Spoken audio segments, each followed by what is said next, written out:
এক গ্রামে তিনজন অলস যুবক থাকতো। তারা সবসময় নানা কারণে কাজকর্ম থেকে দূরে থাকতো। একদিন তারা সিদ্ধান্ত নিল আল্লাহর কাছে প্রার্থনা করবে যেন তাদের অলসতা দূর হয়। প্রথম যুবক বলল, আমি আল্লাহ তাআলার কাছে প্রার্থনা করব, আল্লাহ তাআলা যেন আমাকে ভালো কাজের প্রতি উৎসাহিত করে। সে গভীরভাবে প্রার্থনা করলো, কিন্তু এরপরও অলসতা কাটাতে পারলো না। দ্বিতীয় যুবক বলল, আমি আল্লাহর কাছে ক্ষমা চাইব এবং চেষ্টা করব ভালো কাজ করার জন্য। সে কিছুদিন চেষ্টা করলো, কিন্তু আবার পুরনো অভ্যাসে ফিরে গেল। তৃতীয় যুবক বলল, আমি তো কিছুই করতে চাই না, আল্লাহ যা চায় তাই হবে।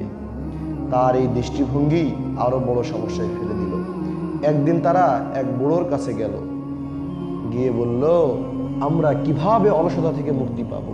বুড়ো যুবকদের বললেন, অলসতা শুধু প্রার্থনার মাধ্যমে দূর হয় না,